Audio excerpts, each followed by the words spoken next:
Hello everyone, in this video tutorial series we will be discussing about deals in AdXchange. We will break this down into three different parts. Part 1, we will discuss the basics of open auction, private auction, and preferred deals and how to set them up in AdXchange. Part 2, we will discuss some strategies that you might want to try in terms of choosing the advertisers and setting the right price for your inventory. And part 3, we will discuss how to create reports or generate a report to see performance of the deals that you created. So when we say open auction, this is the standard AdXchange auction, and this is where all buyers and advertisers can throw their bid. So AdXchange will match the buyer's targeting with the inventory and will always seek the highest bid. And again, like I mentioned, this is open to all buyers in AdXchange. Now, what is a private auction? Private auction is another type of deal here, but this is given more priority over open auction. So if you have a private auction active that's ongoing, then this takes precedence before it goes to the open auction. And again, depending on your targeting. So this one is available to select buyers. So impressions sold anonymously in the open auction can be sold here as fully branded inventory. Next, preferred deals. Preferred deals is like king of kings. Why? Because it will bypass the auction completely. It's like the highest priority type of deal in AdXchange. So if you have a preferred deal that's active, then when the ad request comes in, depending on the targeting, it will be sent first to the preferred deal advertiser before it goes to the open auction. That means if there is an ad request that came in and the buyer in the preferred deal decided not to buy your inventory, and if you have a private auction going on, it goes to the private auction.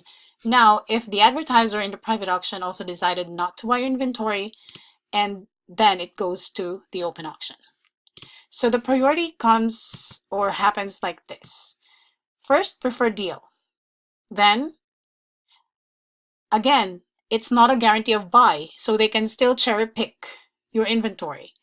If they don't buy your impression or the ad request in the preferred deal, it goes to the private auction, if this is available. In the private auction, again, the buyers will decide, okay, are we going to buy this type of traffic right here? If not, then it goes to the open auction. All right, so now let's discuss about how to create or set them up on AdXchange.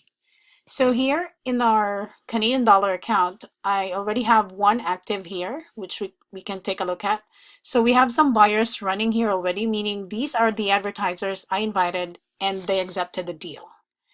And we have our own targeting here, of course. And of course, there's also an end date and date updated. Okay, let's try to look at what's inside. Okay, so when we create a deal, again, you decide, do you want to create it under the preferred deal or private auction? So if you're creating a preferred deal, this takes precedence over private auction. Private auction will take precedence over open auction. So let's try to create a private auction for now. So you just go ahead and click New Private Auction. You give it a name. Now, I'm not sure why when you start the name with always on, it tends to get more advertiser to accept the deal for some reason based on experience. So we made it a practice now that, okay, when we give it a name, we just say always underscore on, and then you describe your inventory. So this one, for example, I'm selling the 970 by 250 spot for my publisher, and it's an ATF placement, and I'm going to target US here. So I can go ahead and do that like that. And then I can say so US traffic. And here you can make your salesy statements to make it more attractive. Remember, they can see this on their end, so you can say high viewability 970 by 250 US traffic above, oops, all right. And here you can go ahead and invite specific buyers. So let's say, for example, we're gonna do the 77 agency for now, just as an example. Then we can choose more advertisers. So again, this will be on my second or part 2 of the video, how to choose different advertisers. So watch out for that. Okay, there you go. And then for the price, let's say, okay, for this one, I'm gonna sell this for $5. Okay, then you can turn off your blocks. If there are blocks like in the ad quality, some categories that you blocked or certain ad formats, if you turn that off, then that means, okay, if these buyers accept this deal and they accepted the price of $5 CPM, then that means they don't care. Okay, if you turn that on, you're ignoring your blocks. Okay, so all blocking rules will be ignored. But if you turn that off, okay, your rules will still be implemented. So in this example, I'm going to turn that on because anyway, I'm selling it for a very high CPM. So again, it's up to you. Then you can add another buyer here and set a different price if you want to, and then set the blocks as well if you want. And here we target the different DFP ad units relevant or whatever it is that you want to sell for this deal. So let's say, for example, I want to do Wuxia and I have ATF1. So this is the ad unit that I have that can serve 970 by 250. So I can say inventory size 970 by 250. So this is important. If you don't have inventory size, it will result in an error. So it will always require this. Let's try. There you go. And what's the error? At least one size is required. Okay, so let's try that. And you can target more ad units or placements, geos as well. So we're selling US only. So we're gonna search for United States. There you go.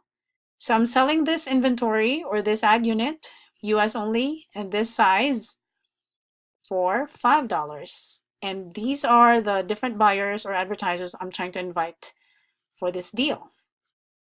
And then these are optional. Estimated impressions per day is also optional. It's not a guarantee still, even if you put some estimates there. So it's up to you. Then it's important that you add your email here. So let's say feli@monetizemore.com, click add, then save. There you go. So if there is an advertiser that would accept your deal right here, it will automatically send you a notification email and then you can accept like that. Okay, and there you have it. Then you can go ahead and save it. Now, in some cases, advertisers or publisher will ask you to set this up for them, and then they will ask you what's the deal ID, because they need to provide it to the advertiser, and the advertiser will have their own user interface. They can search for the deal ID and accept it on their end. Now, if you open the deal, you go to the URL, and at the end of it, here is a deal ID, and this is what you provide them. Okay? And once they accept it, it will appear like this. There you go. So all these buyers accepted on this date and it's running. There you go. All right. So when we create preferred deal, it's somewhat the same thing. You create a new offer right here. And you also give it a name, the price, and terms almost similar to the private auction. And here you can do open, any deal party, or direct offer that is only available to the specified deal party. So I would suggest if you do direct, then make sure it's a very good price right here. Again, it's going to be on the second part of the video series. We will be discussing price and advertisers that you will be inviting.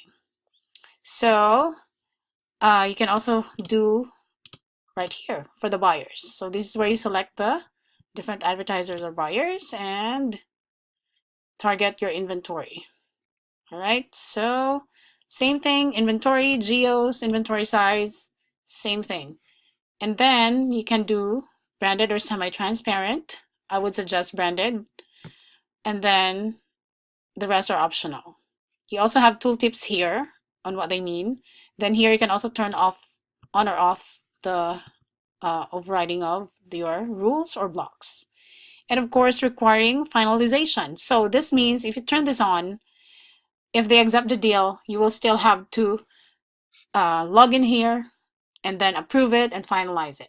If you turn this off, meaning the moment the advertiser accepts a deal, it can go ahead and it can immediately start or launch the campaign or the deal for you. So I would suggest turn it off, not unless you're really very stringent when it comes to deals and stuff. So you can go ahead and turn it off, do your final your finalization, final review before launching the deal. That's fine. Again, it's up to you. Then don't forget to add your deal email as well. And let me see here.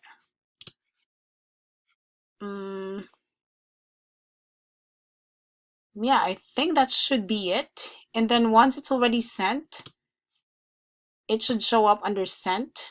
And then once it's accepted, it should show up under active. Awaiting review if they made some changes or renegotiated the deal that you or the offer you sent them, then it will show up here.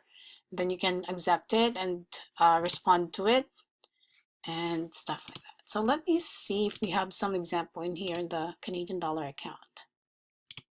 Okay, looks like we don't have one, but we have some active deals right here. There you go. So this one is what we just did recently for Broadway World. So again, it's in the URL for the deal ID. And yeah, there you have it. So that's it, guys, on how to set it up. Again, you can create multiple deals, targeting different inventories, different geos, and invite advertisers and buyers and have them go ahead and purchase your traffic at the CPM rate, of course, that you set.